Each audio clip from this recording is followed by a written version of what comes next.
Muy bien, el día de hoy, hermano, vamos a comenzar a estudiar el final de la carta a los Efesios. Y es necesario que recordemos hasta aquí los primeros 5 capítulos de manera muy breve. Es importante para poder entender el gran final. Pablo va a cerrar su carta con una advertencia, con un apercibimiento para los hijos de Dios. Pero es necesario entonces recordar, hermano, la epístola de los Efesios comienza explicando el propósito de Dios para su pueblo. Dice que la Escritura que Dios planeó desde antes de la fundación de la tierra, que bendecirnos a un grupo de hombres y mujeres, nos bendijo con toda bendición espiritual, y se propuso en su corazón que esa bendición conllevara el redimirlos en Cristo Jesús, el liberarlos a un grupo de hombres y mujeres de todo pueblo, de toda tribu, de toda lengua y de toda nación.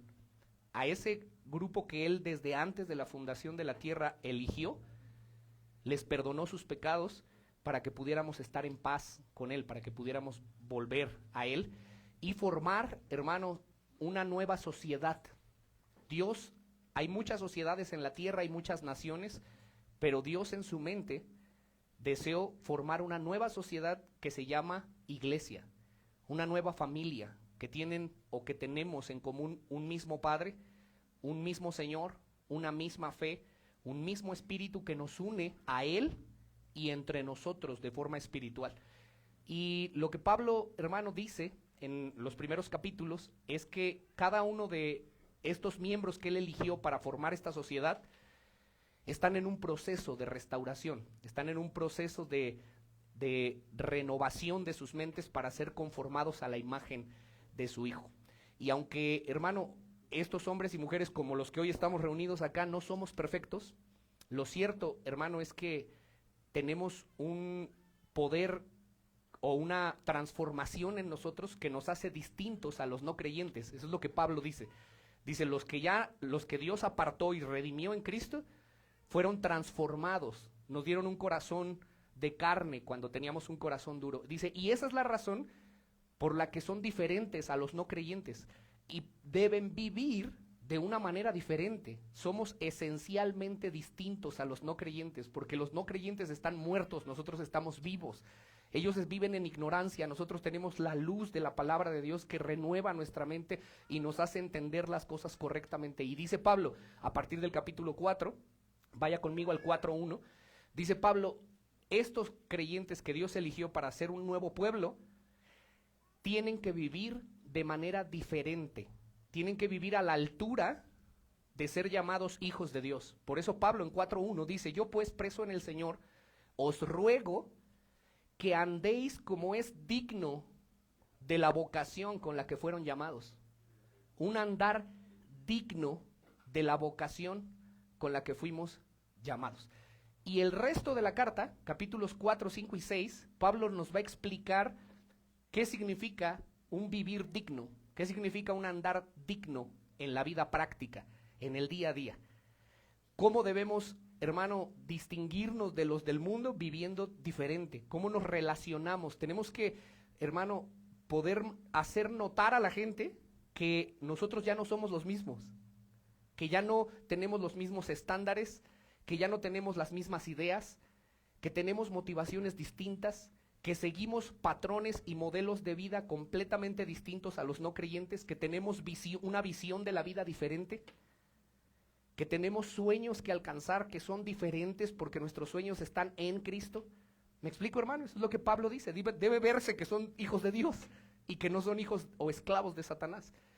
En cada una de las áreas de nuestra vida, dice Pablo, debemos manifestar que la fe en Cristo ha obrado en nuestras vidas, que somos diferentes al mundo, que obramos diferente, actuamos, reaccionamos diferentes que antes de ser cuando éramos no creyentes, que tenemos otros estándares, que tenemos otras motivaciones. ¿Sí me explico, hermano?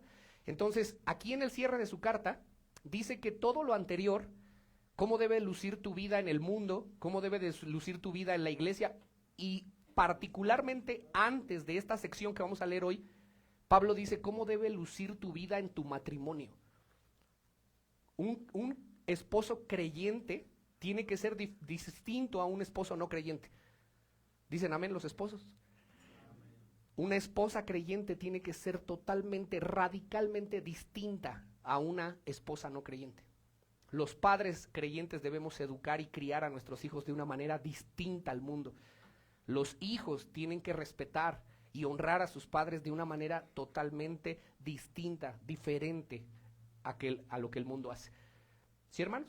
Pero Pablo dice, después de eso, inmediatamente después, les dice en el cierre de su carta, que eso no es algo sencillo, hermanos. Si somos sinceros, es difícil. Y a veces en el mundo es más o menos sencillo, ¿no?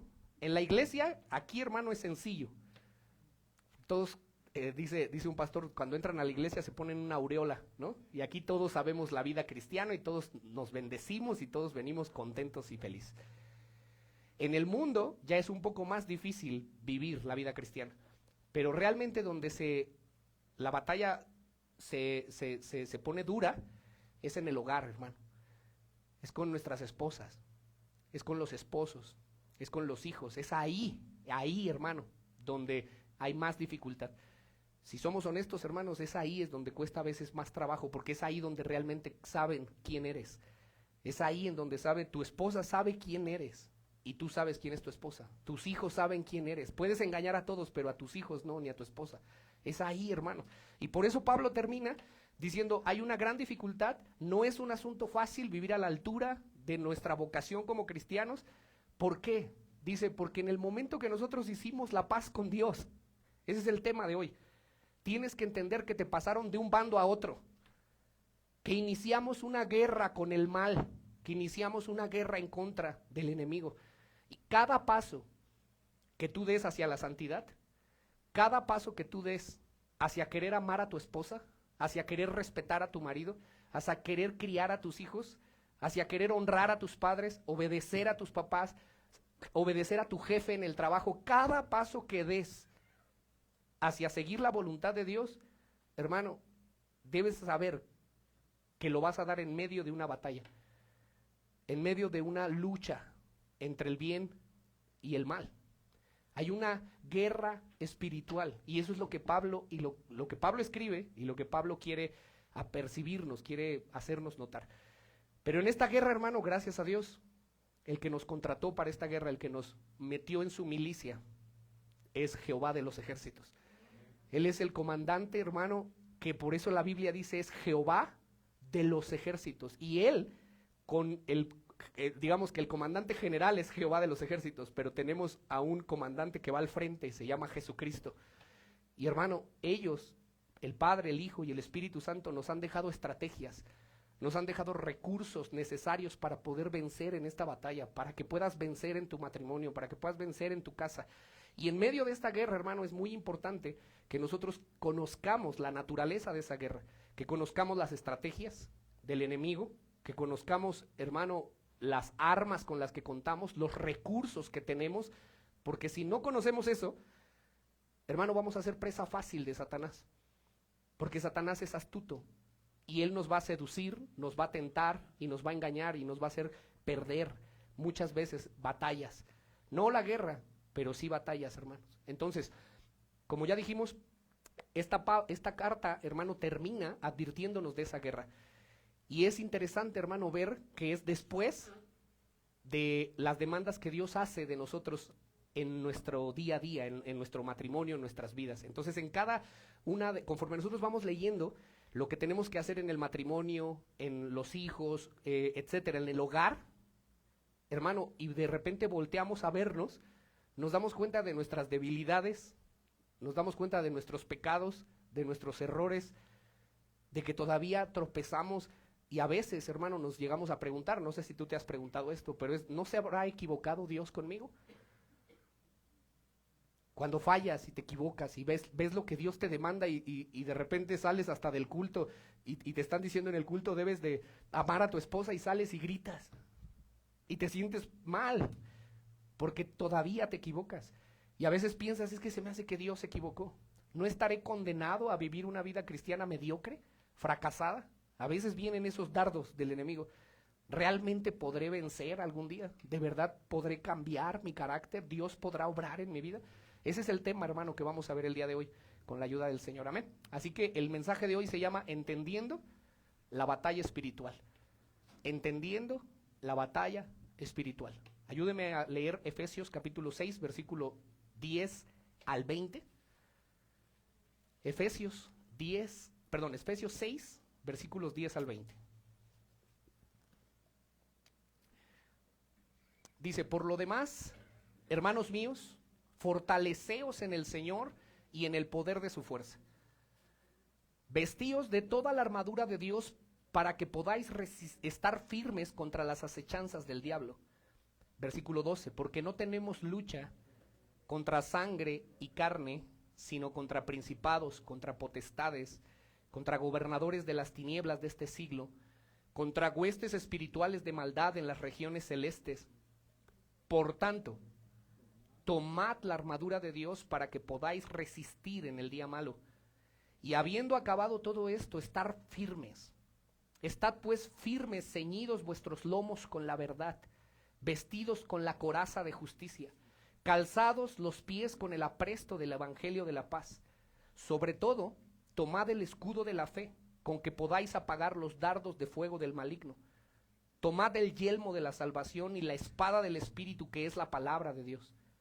Orando en todo tiempo con oración y súplica en el Espíritu, y velando con toda perseverancia y súplica por los santos, y por mí, a fin de que al abrir mi boca me sea dada palabra para dar a conocer con denuedo el misterio del Evangelio, por el cual soy embajador en cadenas, que con denuedo hable de él, del Evangelio, como debo hablar.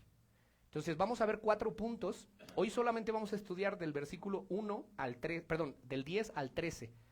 Quise leer todo, hermano, para poder comprender todo lo que Pablo quiere decir, pero vamos a desarrollar únicamente del 10 al 13. Y hay 4 temas principales ahí. El primero, hermano, es la realidad de una batalla inminente. Ese es nuestro primer encabezado. La realidad de una batalla inminente. Si hay un lenguaje, hermano, con el que cualquier lector de la Biblia se empieza a familiarizar cuando empieza a leer el Antiguo o el Nuevo Testamento, es el lenguaje bélico, el lenguaje de las batallas. Y así como en esta porción que acabamos de leer, hermano, el apóstol Pablo describe la vida del cristiano como una batalla, como una guerra espiritual. Pero esta guerra, hermano, no es cualquier guerra. Esta es una guerra en la que dice debemos enfrentarnos con toda la armadura de Dios, es decir, con todo el uniforme táctico, con todas las armas, dice, con todas las partes que son para defensa, como el escudo que resiste los dardos, pero también con las armas que son ofensivas, que es la palabra. Dice en estos versículos que tenemos un alto mando y que debemos estar en contacto con ese alto mando para que nos dé, hermano, las estrategias, para que nos diga cómo es que debemos actuar, que tenemos que nosotros ponernos la armadura y que hay un enemigo. Aquí habla de un enemigo, hermano, y dice que ese enemigo debemos conocer sus artimañas, sus acechanzas, que debemos conocerle y que debemos resistirle y permanecer firmes. Es lo que acabamos de leer, ¿no? Entonces el cristiano, hermano, es presentado aquí como un soldado en medio de una guerra. Y ahora, hermano, piense en los testimonios reales. ¿Por qué Pablo habrá ocupado esa analogía? Como que se le ocurrió nada más.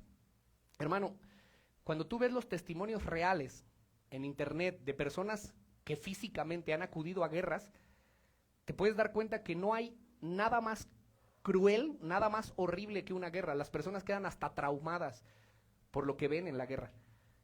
En el mundo, hermano, ha habido muchas guerras y la gente que ha acudido dan testimonio de que es horrible la guerra, ¿no? Gracias a Dios creo que tú y yo nunca hemos ido a una guerra, pero tienes que saber que Pablo está ocupando esa analogía porque las palabras que Pablo da aquí llevan todo el peso, escúchame, hermano, toda la seriedad posible de lo que implica un soldado en tiempo de guerra en medio del campo de batalla.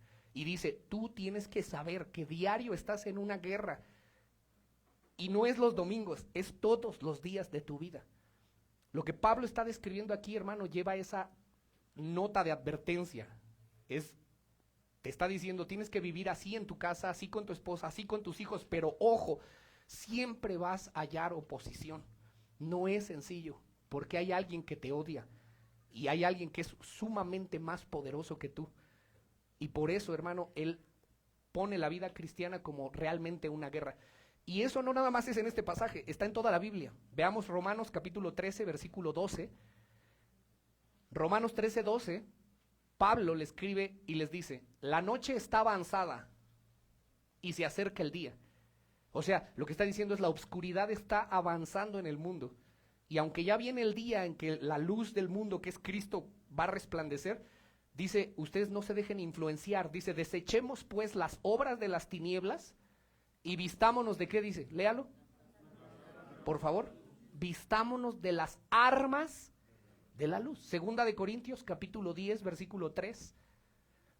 Dice, aunque andamos en la carne, o sea, en este cuerpo, dice, no militamos según la carne, porque las armas de nuestra milicia, la milicia es un militar, las armas militares, dice, no son carnales, sino poderosas en Dios para la destrucción de fortalezas.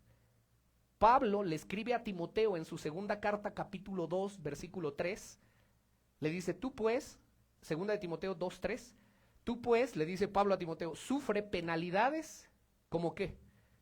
Como buen soldado de Jesucristo. Ve el lenguaje que Pablo ocupa una y otra vez, una y otra vez. Dice, versículo 4, ninguno que milita, o sea, ninguno que entra al ejército, se enreda en los negocios de la vida a fin de agradar a aquel que lo tomó por soldado. ¿Quién tomó por soldado a Timoteo? Cristo. Mi hermano, cuando tú te convertiste al Señor, tú fuiste enlistado en un ejército, en el ejército de Jehová de los ejércitos. Él te tomó por soldado a ti, hermana y hermano. En esta misma carta más adelante, en el capítulo 4, versículo 7, Pablo él mismo dice que ya le quedaba poco tiempo de vida y le escribe a Timoteo, he peleado la buena batalla, he acabado la carrera, he guardado la fe. Ahora escuche, dice, he peleado la buena batalla. Hermano, yo le decía, hay mucha gente que pelea batallas, ¿no?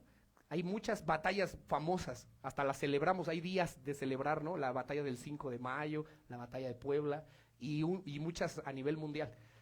Hermano, pero todas esas no son batallas que se pelearon por territorios, por poder, por dinero. Son batallas que realmente no valía la pena derramar la sangre de tantos jóvenes. Pero dice Pablo aquí, esta guerra, esta batalla es buena. He peleado la buena batalla. Es una guerra que vale la pena ser librada. ¿Sabes por qué, hermano? Porque tiene que ver con las cosas de tu familia, con las cosas eternas, tiene que ver con la realidad de las cosas que importan en esta tierra y que trascienden para la eternidad. Esta guerra es una guerra digna de ser peleada, hermano, porque engloba cosas que son realmente importantes. ¿Me doy a entender? Así que, hermano, Pablo lo que dice es que el cristiano es un soldado que todo el tiempo está en guerra y que por lo tanto, si se descuida, si se duerme, puede salir gravemente herido. Si se descuida, hermano, puede poner en riesgo su vida, poner en riesgo a su esposa, puede poner en riesgo a sus hijos, puede poner en riesgo su matrimonio. Si un soldado se descuida, hermano, puede poner en riesgo la vida de otras personas. ¿O no es así? ¿Te imaginas un soldado, hermano, que sienta que está con un coco en la playa cuando está en medio del campo de batalla? ¿Quién vive así? Un soldado está atento, está, hermano, alerta de los embates del enemigo. Entonces lo que Pablo está tratando de decirnos es, tenemos un conflicto armado. Y, hermano, cada cosa que nosotros hacemos trasciende a nuestra familia, trasciende a favor o en contra del reino de Dios. Cada cosa que tú haces repercute a favor del reino de Dios o en contra. Cada cosa, cada decisión que tú tomas repercute a favor o en contra del enemigo. Esto es una guerra, hermano, y es lo que Pablo nos está tratando de decir. Y la pregunta esta mañana, en este punto, es, ¿estás consciente de eso? O sea, tú te levantas y vas a trabajar y te acuerdas que vas en medio de una guerra. ¿Te acuerdas, hermano, que debes andar con cuidado en lo que dices, en lo que hablas, en cómo reaccionas? ¿Te reportas con tu superior para que te dé fuerza, para que te dé instrucciones, para que te dé la estrategia de ese día? ¿Estás así como consciente, hermano, de que tus hijos pueden ser atacados este día? De que, es más, no de que pueden, de que están siendo atacados cuando ellos van a la escuela, los están atacando en su mente todo el tiempo. ¿Sabes eso? O sea, ¿estás consciente de eso? Eso es lo que Pablo quiere, hermano, enfatizarnos en este versículo. Y obviamente, hermano, la intención esta mañana no es asustarte, ¿no? No es así de que, ay, este es todo el tiempo, no, es que el diablo, porque así vive también la gente, ¿no? Todo el tiempo asustado, todo el tiempo viendo al diablo en todos lados, ¿no? Ya viven más pensando en el diablo que pensando en Dios. No se trata de eso, hermano. De lo que se trata es de que tengamos presentes que hay una batalla y que tenemos que tener cuidado.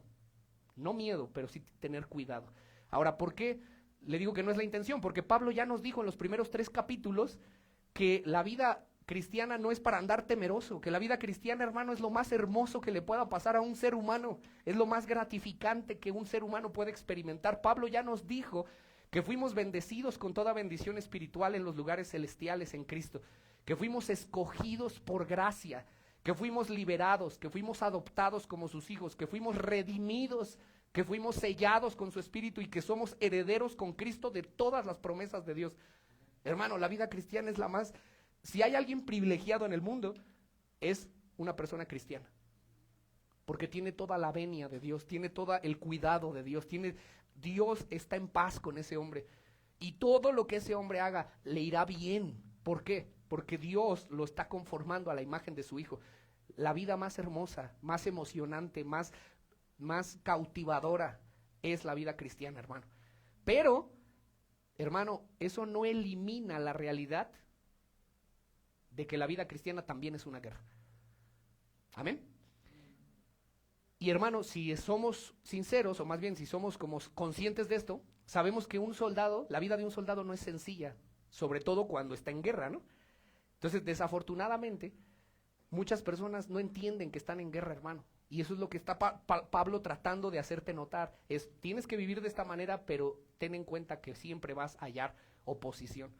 Hay personas que las ves como que no están en guerra, pues salen y no piensan que de verdad Satanás, no están atentos a que Satanás puede atacar a su esposa, a sus hijos, a su familia, y viven como que no estuvieran en guerra, pues no se aperciben de ellos. ¿Me explico? Así crían a sus hijos, como si sus hijos no hubiera peligro en ellos, como si no existiera un infierno al cual la gente se puede ir. La gente no tiene como que ese sentido de urgencia. Y yo oro, hermano, porque esta mañana el Señor me permita poner en ti esa alarma por su palabra y que sepas que hay una guerra en contra de tu vida, de tu familia. Amén. Bueno, entonces por eso, si estamos en guerra, la Biblia dice que tenemos recursos. Ese es el punto número 2 de nuestro mensaje. ¿Qué recursos tenemos para pelear esta batalla? Y ahora escucha, hermano. Cuando empezamos a ver los recursos que Dios nos dio, podemos darnos una idea de qué tan grande es el enemigo. Decía Confucio, tú no puedes matar a un mosquito con un cañón. ¿A qué se refería? Es un enemigo que es así de insignificante, no necesitas unas armas increíbles. No, alguien que estaría loco si ve un mosquito y saca un revólver y quiere matar al mosquito con un revólver. Estaría tonto, ¿no?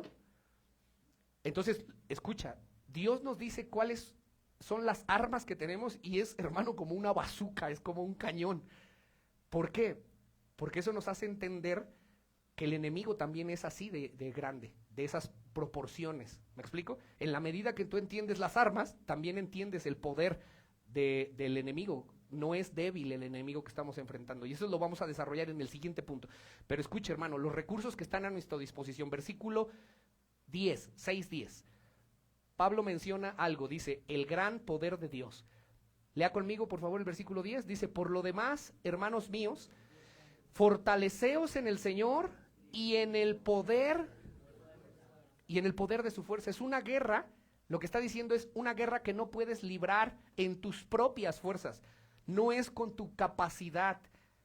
Entonces, el vivir de esa forma que Dios demanda no depende de tu capacidad, no depende de tu intelecto, no depende de tus recursos. Nosotros no podemos, hermano, tienes que tener claro esto, tú no puedes pelear esa batalla por tus propias fuerzas. Pablo dice aquí, fortalezcanse en el Señor y en el poder de la fuerza de quién, de él o la mía, en el poder de su fuerza. Y ese poder ya Pablo lo había mencionado antes. ¿Se acuerdan en el capítulo 1? Lea conmigo capítulo 1 de Efesios.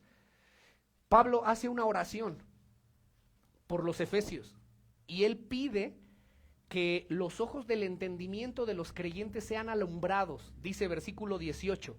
Alumbrando, dice, yo oro y doblo mis rodillas para que sean alumbrados los ojos de tu entendimiento, para que sepan cuál es la esperanza a la que han sido llamados, cuáles son las riquezas de la gloria de su herencia en los santos, y subraya el versículo 19, y léalo conmigo, y cuál la supereminente grandeza de su poder para con nosotros los que creemos. Pablo está describiendo que hay un supereminente y grande poder que está con nosotros los que creemos, según la operación de ¿qué?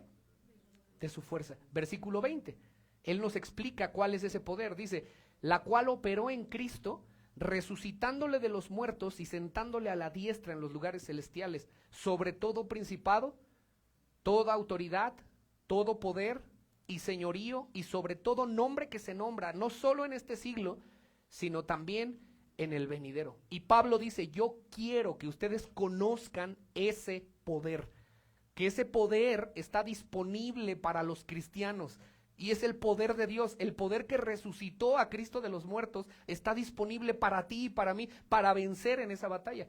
En el capítulo 3 de Efesios, encontramos que otra vez Pablo insiste y ora, y en el versículo 14 dice, por esta causa doblo mis rodillas al Padre de nuestro Señor Jesucristo, de quien toma nombre toda familia en los cielos y en la tierra, para que os dé, conforme a las riquezas de su gloria, ayúdeme a leer, hermano, el ser fortalecidos con poder, ¿en dónde?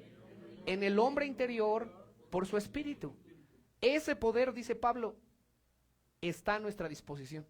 Así que, hermanos, tenemos muy buenas razones para tener cuidado, pero no tenemos tampoco razones para tener miedo, porque el poder de Dios está en nosotros. ¿Dice amén? Entonces, ese poder que está a nuestra disposición, el poder omnipotente de Dios, el mismo poder,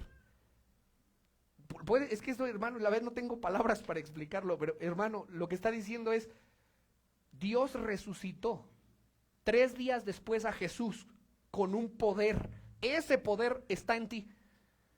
Dice, el poder que resucitó a Jesús de entre los muertos está en ti, y ese poder que le fue dado a Jesús está a tu disposición, sobre todo dominio, poder, autoridad, señorío. Hermano, es que no existe nada ni nadie en el universo que sea más poderoso que Jesús, y Jesús está con nosotros. Por eso, Filipenses 4:3, Pablo entiende y dice, es que todo lo puedo, ¿en quién? En Cristo, que me fortalece. Separados de Él, Jesús dijo, nada podemos hacer, pero si estoy en Él, todo lo puedo. O sea, ¿puedo amar a mi esposa como Cristo? Sí puedo, en Cristo. ¿Puedo respetar a mi esposo? Sí puedo. ¿Puedo criar a mis hijos piadosamente? Sí puedo, porque tengo a mi disposición a Dios en mí, conmigo, todos los días de mi vida.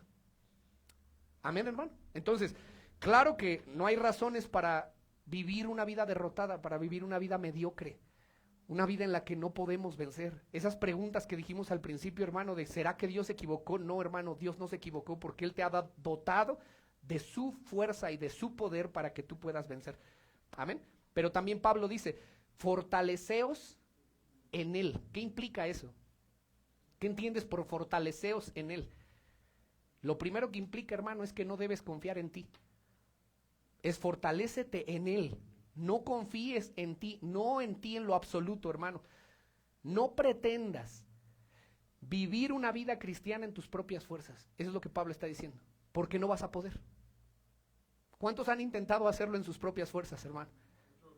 Hermano, terminas haciendo exactamente lo opuesto a lo que quieres hacer.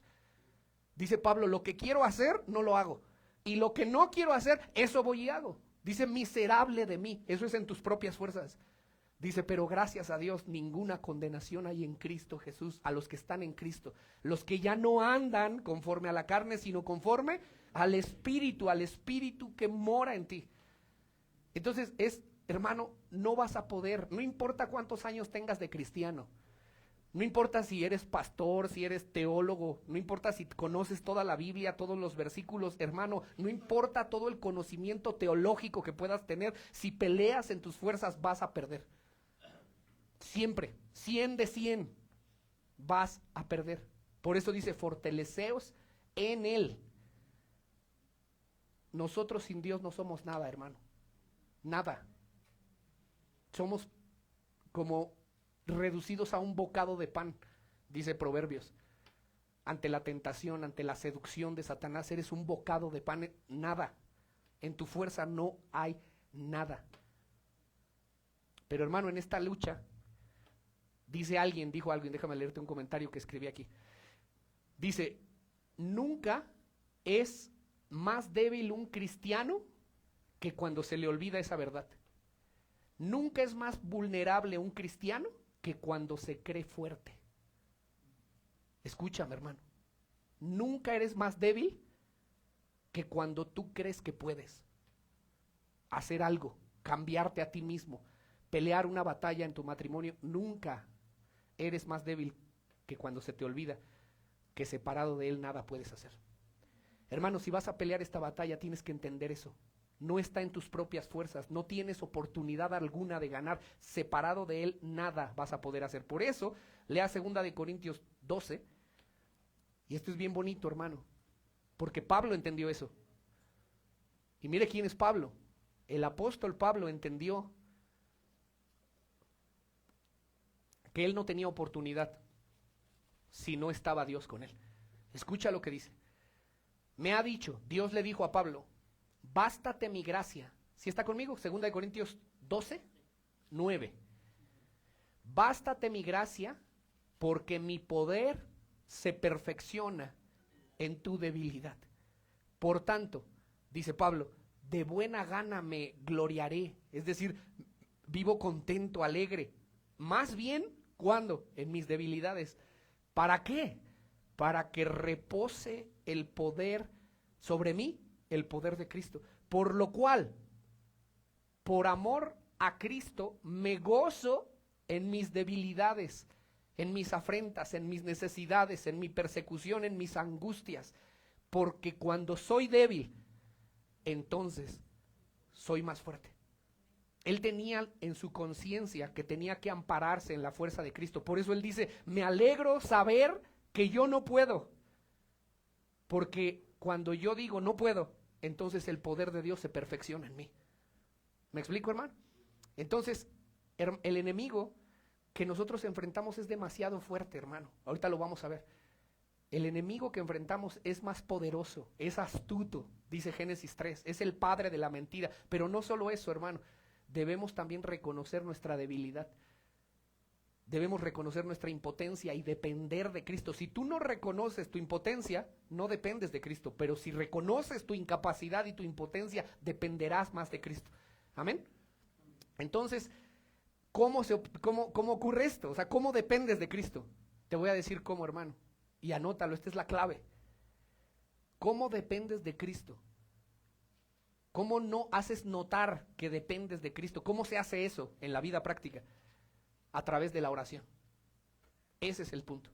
A través de la oración. Alguien dijo que la oración de un cristiano no es un intento forzado de mover la mano de Dios, sino un reconocimiento humilde de su impotencia y dependencia a Cristo. Eso es la oración. Cuando un cristiano ora, está reconociendo delante de Dios que él no puede con ese problema, que él no puede con ese asunto. Le está diciendo a Dios, Señor, yo no confío en mí, pero confío plenamente en ti. Yo no puedo, pero tú sí. ¿Me explico? Cuando un cristiano ora, eso es lo que está reconociendo. Yo no confío en mí, pero confío plenamente en ti. Esa es la esencia de la oración, hermano. Un reconocimiento humilde de nuestra impotencia y de nuestra dependencia de Dios. Jerry Bright escribió un libro que nos regalaron en la conferencia pasada, ¿se acuerdan? En Por su causa. Es un libro que se llama En búsqueda de la santidad. Él escribe otro libro que se llama El gozo de temer a Dios. Y él escribe esto, dice, depender de Dios continuamente es orar continuamente. Pablo dice en Primera de Tesalonicenses capítulo 5 versículo 17 que debemos orar sin cesar. ¿Me explico, hermano? Ahora, ¿por qué? Porque a lo largo del día vas a necesitar la asistencia de Dios, hermano. A lo largo del día vas a necesitar manifestar el fruto del Espíritu en tu vida en medio del día a día, en medio de las discusiones, en medio de los problemas en el trabajo, en medio de la instrucción a tus hijos, cuando sales a llevarlos a la escuela, cuando regresas, cuando vas al trabajo. Necesitas dar el fruto del Espíritu. Pero si tú sales, hermano, creyendo que puedes, te equivocas. Entonces, es imposible, hermano, vencer esta batalla sin la ayuda de la gracia de Dios. Y es por eso que cuando un cristiano empieza su día sin haber buscado el rostro de Dios en oración, y luego anda en el día, hermano, y déjame decirte, es que no sé cómo explicarme aquí, hermano, pero mira, hay muchos cristianos que inician el día, pero no lo inician en Dios. Despiertan y lo primero que hacen es el celular, el trabajo, la casa, los niños, la escuela, y salen y jamás se toman un tiempo para orar. En el día medio que dicen que van orando ahí en el carro, no estoy diciendo que eso sea malo, pero hermano, eso no es orar como Dios manda.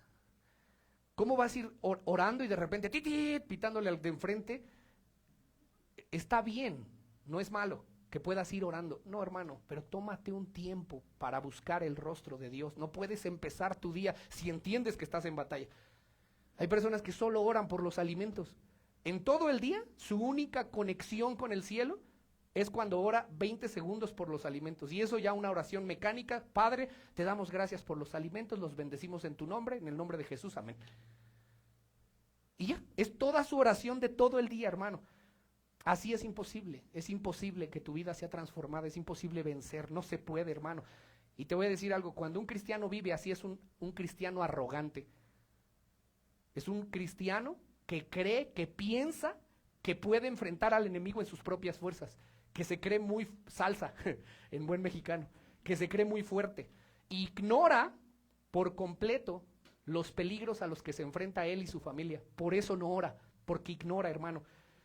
La oración es vital para el cristiano, es la vida del cristiano, es la columna vertebral, dijo alguien. Si un cristiano no ora, hermano, no entiende el evangelio. Tú puedes decir que entiendes el evangelio, pero si no oras, no has entendido muchas cosas. No entiende la vida cristiana, le falta entendimiento a ese cristiano. No se da cuenta que hay una lucha cósmica. Alguien dijo alguna vez, hermano, que Dios no nos permite ver la batalla espiritual porque nos asustaríamos, moriríamos de miedo de ver cómo ángeles están peleando con demonios aquí, encima, ahora.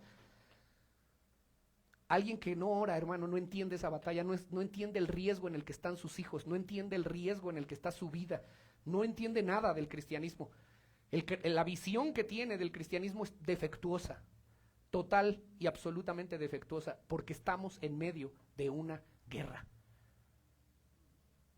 Escúcheme, hermano. Alguien dijo, le voy a dar otro comentario de qué es la oración. Alguien dijo, un pastor dijo, la oración es el transmisor que nos comunica con el cuartel general para recibir consejo táctico, para recibir cobertura aérea. A veces los soldados se encuentran en un campo de batalla rodeados y tienen que comunicarse al cuartel cuando es necesario y el cuartel les envía auxilio. Esa es la oración. Eso es lo que dice ese autor. Todos los recursos que tú necesitas en la batalla están disponibles a ti en la oración. Si tú no oras, hermano, eres débil, pero tú sientes que eres fuerte. ¿Por qué digo que un cristiano que no ora es arrogante? Porque sale a la batalla sin depender de Dios, cree que él puede, pero no puede. ¿Sí me dices amén, hermano? ¿Vamos bien? Escúchame, hermano. Hermano, hermana. Si quieres seguir avanzando en tu vida cristiana, tienes que entender que no vas a poder avanzar ni un centímetro si no es a través de la fortaleza que Dios da en oración. No vas a poder avanzar ni un milímetro. Puedes conocer toda la Biblia, pero si no oras, tu vida jamás va a avanzar. Es imposible, porque no está en tu fuerza, está en la fuerza de Dios. Amén.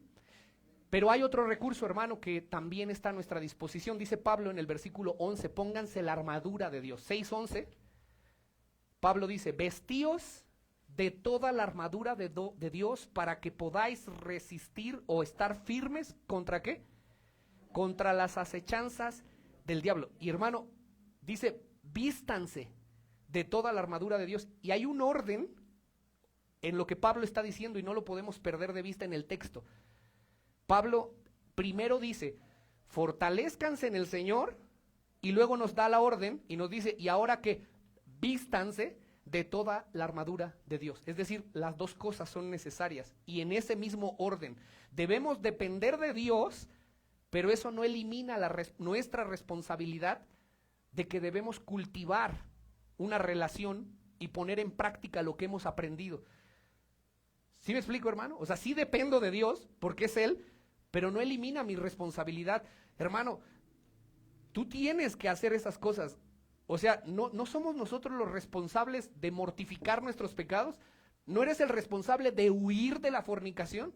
¿No eres el responsable, hermano, de crecer en la gracia, en el conocimiento de Dios? ¿Eso quién lo va a hacer? ¿El Espíritu Santo? No, hermano, eso lo vas a hacer tú. ¿Me explico? O sea, sí dependo de Dios, totalmente de Él, por eso voy a la oración, pero el que tiene que pelear esta batalla eres tú. El que tiene que alejarse de conversaciones inútiles eres tú. El que tiene que dejar de seguir personas eres tú. El que tiene que cambiar números o cambiar amistades eres tú. El que tiene que dejar de hacer cosas y hacer otras nuevas, piadosas, eres tú. El responsable somos tú y yo. Una cosa y la otra. Porque, hermano, hay personas que dicen, no, es que tú nada más confía en Dios, ríndete a Él, disfruta solo de Dios. A ver, espérame, ¿y eso qué significa? O sea que ya conozco el evangelio, pongo mis pies en un taburete y me acuesto a esperar a que Dios obre todas las cosas en mí. No, hermano, eso no es así. Tú tienes responsabilidades y tienes que llevarlas a cabo. ¿Qué? Te tienes que poner la armadura. Tienes que vestirte de esa armadura. No lo puedes llevar en tus propias fuerzas, pero ambas realidades tienen que estar juntas. Dependemos de Dios, pero no elimina nuestra responsabilidad. Amén. Escuche las palabras, versículo 13. Tomad, ¿qué? Versículo 13, hermano. Tomad toda la armadura de Dios. Entonces, en el versículo 12 dice, vestíos, vestíos. En el 13 dice, tomad. ¿Quién tiene que vestirse? Dios no te va a vestir. Él te pone a disposición todas las herramientas. Ahora tú vístete. Él te dice, yo te doy el armamento. Ahora tú póntelo. ¿Me doy a entender? Hay una responsabilidad, hermano. ¿Qué debemos ponernos? Cada una de las piezas. Dentro de 8 días, si Dios nos permite, vamos a ver cada una de las piezas de esta armadura y te tienes que poner todas. ¿Cuándo? Todos los días. La coraza de justicia, el cinto de la verdad, el yelmo de salvación, el cinturón de la verdad, el escudo de la fe, la espada de la palabra. Hermano, cada una de esas cosas las vamos a ver si Dios nos permite dentro de 8 días, pero el responsable de usar esas armas a la disposición nuestra, eres tú y yo. Amén. Así que, hermano, Dios nos está enviando al campo de batalla, pero no nos envía con manos vacías. Él nos pone todo lo que necesitamos, todo el consejo táctico, toda la cobertura aérea, todas las armaduras, todas las municiones, hermano, y todo eso está en abundancia a tu disposición en la oración. Tú nunca vas a orar y te van a decir, no, ¿qué crees que hoy no hay gracia? Se acabó la gracia, te gastaste la gracia de este mes. Hermano, no. Tú nunca vas a orar y vas a pedir fuerza y te van a decir, ¿qué crees? Que la fuerza del Espíritu ya te gastaste lo que te correspondía, tu cuota mensual. No, hermano. Esos recursos son ilimitados. La verdad es ilimitada, la justicia de Dios es ilimitada, el poder de Dios es ilimitado. Y en la oración están a tu disposición. Vamos al punto 3. ¿Cuáles son esos enemigos? Mire, hermano, yo le decía al inicio de este mensaje que cuando uno contempla las armas, puedes ver también de qué tamaño es el enemigo, ¿no? Este enemigo, si Dios nos dejó su propio poder para pelear contra un enemigo, quiere decir que el enemigo es poderoso. Pero el apóstol Pablo no nos lo deja a nuestra imaginación, nos dice quién es. Escucha el versículo 11. Nuevamente dice, vestíos de toda la armadura de Dios para que podáis estar firmes contra las acechanzas, ¿de quién? Del diablo. Ah, entonces este enemigo tiene nombre y también tiene acechanzas. Es Satanás, es el diablo, hermano, existe. Hay gente que cree que Satanás no existe. Hermano, la Biblia habla, la Biblia inerrante, infalible, que fue exhalada por Dios, habla de la existencia de este ser. Satanás existe, hermano, y es poderoso. Y dice que, como leímos en el 11, dice que estemos firmes contra las acechanzas del diablo. Déjame decirte algo rápido, hermano. La palabra acechanzas es una palabra griega que es metodas. Es de donde viene la palabra método o metódico. Entonces lo que está diciendo es que Satanás, hermano, tiene un plan con el cual actúa en cada ser humano. O sea, Satanás es tan astuto que no creas que él tiene como un plan general nada más. Él tiene un plan para destruirte a ti, y te lo notifico hoy, para destruir tu matrimonio, en particular. Por eso tiene todo un séquito. Por eso tiene principados, potestades, gobernadores de las tinieblas, demonios. Tiene todo un ejército bien adminiculado, ordenado, hermano. Y a cada uno de nosotros nos tiene tentaciones en particular. Él sabe de qué pie cojeas. Tiene miles de años especializándose en la seducción y en el engaño hacia los seres humanos. Satanás es el enemigo y es poderoso. La Reina Valera, te digo, es eso, hermano. Dice que es metódico, tiene un plan conforme el cual actúa en la vida de cada uno de nosotros. Él conoce esos planes. ¿Y qué quiere? Que te extravíes doctrinalmente, que hagas tropezar a otros, que seas piedra de tropiezo, que dividas la iglesia, que no seas efectivo al momento de dar tu testimonio con los demás, que no des gloria a Dios, etcétera. Satanás quiere destruir tu familia. Y muchas personas, te decía, hermano, no sé por qué creen que Satanás no existe, pero la Biblia dice que sí existe. Entonces, ¿sabes qué dice la Biblia, hermano? Que Satanás era un ángel, ¿no? Que se llenó de orgullo, dice Ezequiel 28, Isaías 14. ¿Quién era Satanás? Dice que era un querube, que era el más grande de todos, que fue creado en medio de tamboriles, que era el sello de la perfección. Sí está. Y dice que se enorgulleció y quiso subir y ser igual a Dios, y entonces Dios lo derribó. Y ahora, si Satanás es el ángel más poderoso de todos los que existieron, la Biblia nos narra que un solo ángel, escuche esto, fue suficiente para matar a 180,000 asirios en una batalla. Un ángel. Y eso no es una broma, hermano. O sea, un ángel tiene el poder de matar 180,000 personas. ¿Me explico? Le digo, es que es algo de proporciones que ni siquiera imaginamos. Los ángeles pueden matar en una noche a 180,000 asirios. Satanás no es omnipresente. Satanás no puede estar pues en más de un lugar al mismo tiempo. Pero Satanás tiene todo un séquito de demonios que le siguen, que son ángeles que cayeron, que después se convirtieron en demonios y que trabajan, hermano, para destruir a los hijos de Dios contra todo lo que es Dios. Versículo 12 de Efesios dice, porque no tenemos lucha, ayúdame a leerlo por favor, hermano.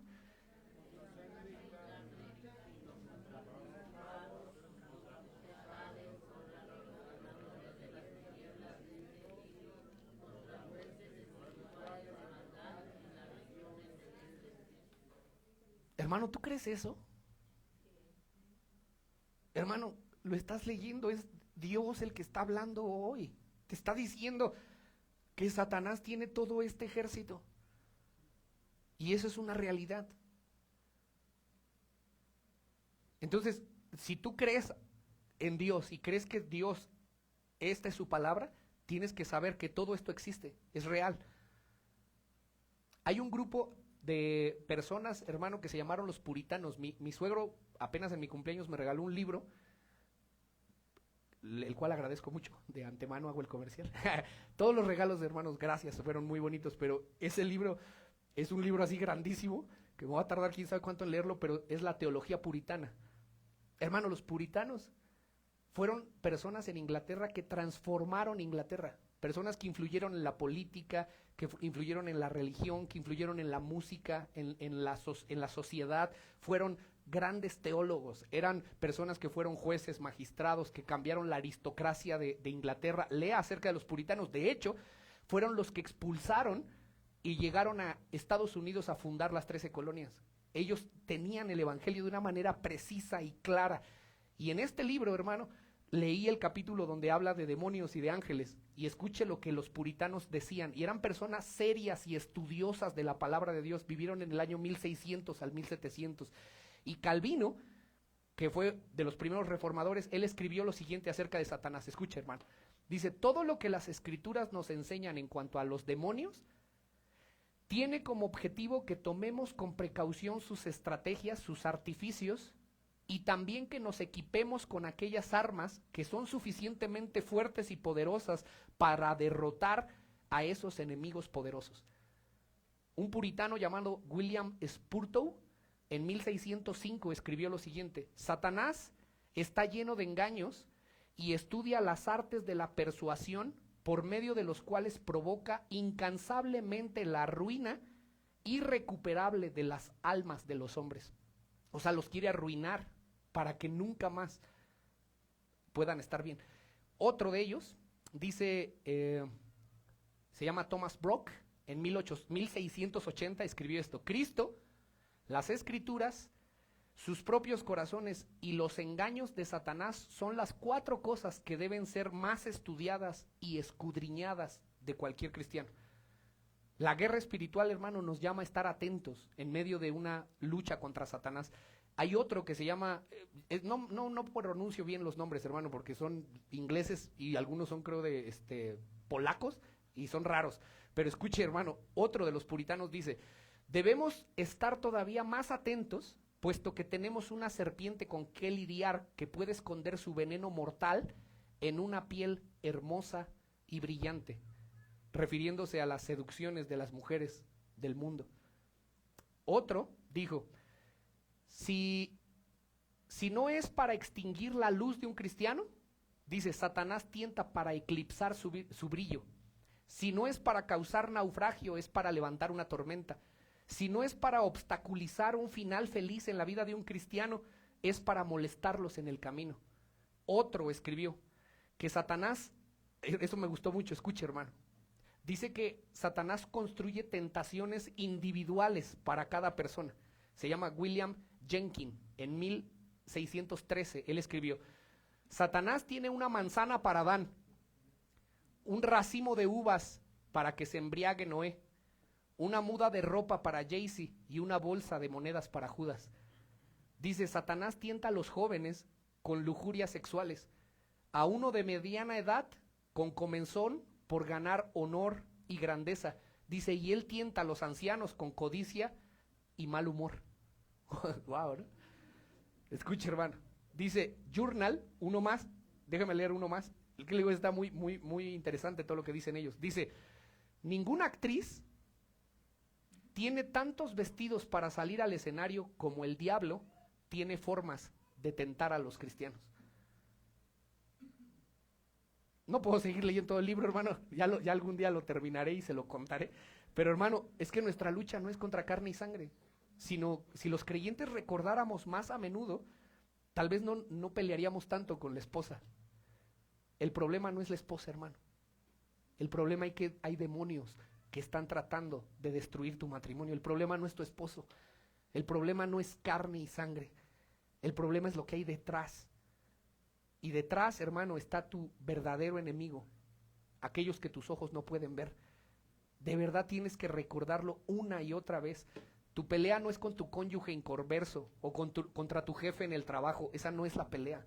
Cuando tú discutas con alguien, recuerda: mi lucha no es con carne y sangre, no es con los que veo, es contra principados y potestades. Y Satanás tiene un plan en cada vida de cada uno de nosotros para destruirnos, hermano.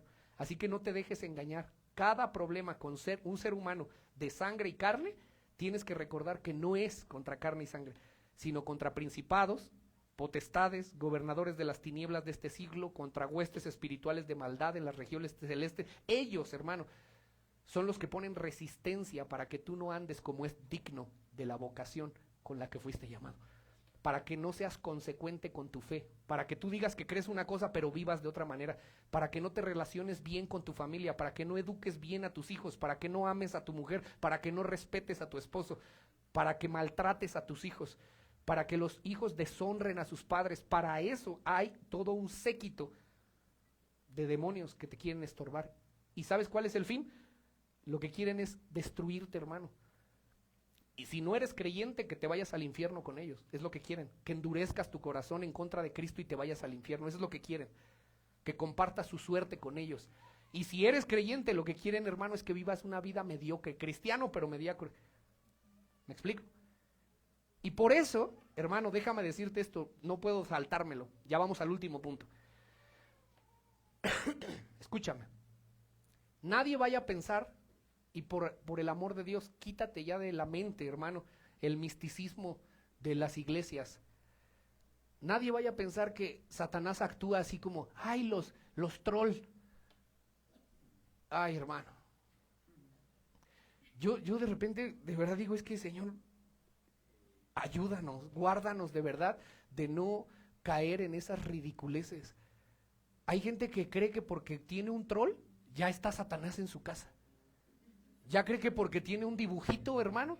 Y le voy a decir algo, no me estoy burlando porque hace algunos años, le voy a contar algo chistoso. Es que cuando estás en medio de ese ambiente, hermano, de ignorancia, pues también caes, ¿no?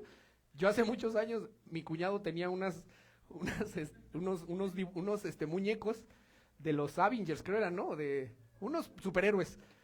Y estaban así como de grandes, ¿verdad? Y le costaron una lana. Perdóname, Mario. ¿Sabe qué contó? ¿Sabe que un día, como estábamos en este misticismo raro, llegó y me dijo, no, ¿qué crees que su hija estaba chiquita? Dice, un día estaba platicando con el Capitán América. Dice, y entonces yo vi bien extraño que estaba platicando con la estatua, ¿no? Y entonces ya, y como me quedé yo con eso, hermano, según yo, y sí ocurrió, yo soñé que algo tenía esos muñecos y vine y le dije a mi cuñado, mira cuñado, yo la verdad tú sabes que yo no soy místico o tan místico como muchas personas, pero ¿qué crees? Yo soñé que esas cosas sí tienen algo raro, deberías de quemarlas. Y se quedó, hermano, quemó todos sus muñecos, perdió como 20,000 pesos ahí en muñecos porque eran bien caros. Por eso, disculpa mi hermano, algún día me pongo a mano.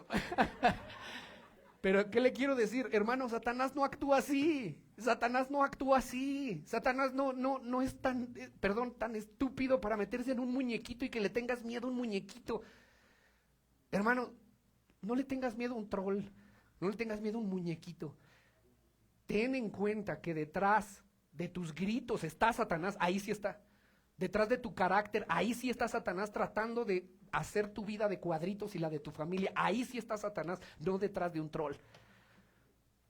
Quítate de la mente que Satanás actúa con monstruos de Hollywood y de la del aro y que sale con el cabello ahí, se sale de la tele. Hermano, eso no es así. Satanás eso lo hace y yo creo que se bota de risa cuando nosotros tenemos miedo a eso. Y cuando realmente a través de sus estrategias actúa, tú ni en cuenta. Actuemos con madurez por la gracia de Dios. Entendamos que la batalla es real, pero que no es de Hollywood. Amén, hermano. Satanás ataca para que tú puedas encontrar satisfacción fuera de Dios. De esa manera se ataca. Para que tú puedas encontrar satisfacción en cualquier cosa que no sea en Dios. Así como tentó Satanás a Cristo, hermano, así nos tienta a nosotros todos los días, para que nosotros seamos ineficaces cuando tenemos una conciencia culpable, cuando nos hace sentir mal, que nosotros ya seamos ineficaces al momento de dar testimonio de que somos hijos de Dios, para que nos robe el gozo de nuestra salvación. Ahí sí actúa Satanás. Para que seamos, hermano, una mala recomendación del cristianismo y de nuestra fe, ahí sí actúa Satanás. ¿Sí me explico, hermano? Por eso debemos fortalecernos en Dios, hermano, y ponernos toda esa armadura. Porque si hay alguien que te odia, diríamos en México, con odio jarocho, es Satanás, hermano. Él odia a Dios y te odia a ti. Y él estaría dispuesto a dar lo que fuera con tal de ver a tus hijos perderse. Él te odia, hermano. Odia la felicidad de las criaturas de Dios. ¿Sabes qué odia? Cuando tú oras, lo odia, no lo soporta, lo aborrece. y por eso te estorba para orar. ¿Sabes qué odia? Cuando tú escuchas la palabra de Dios. Por eso cuando vengas al culto, hermano, toda la semana probablemente no escuchas la Biblia, y cuando vienes al culto no te distraigas, escucha la Biblia, no a mí, escucha cuando lees esto y préstale toda la atención, porque es Dios el que quiere hablar a tu vida. Y Satanás va a hacer lo que sea para que tú te distraigas y no te lleves el mensaje, para que te entre por aquí, te salga por acá y mañana se te olvide. Eso es lo que, ahí sí actúa Satanás, hermano, porque odia que ores, odia que leas la palabra. ¿Tú crees que es casualidad, hermano, que cuando estás viendo una serie te puedes aventar 20 capítulos sin dormirte ni un momento? Pero cuando empiezas a leer la Biblia, hermano, vas en el versículo 3 y empiezas a cabecear. ¿Por qué crees que sea, hermano? ¿Crees que es normal? ¿Por qué cuando lees un libro de ciencia ficción estás ahí, wow, y te emocionas y te avientas un capítulo, 2, 3, 4, 5? ¿Por qué no lees 5 capítulos diarios de la Biblia? Porque solo empiezas a leer, hermano, y te duermes.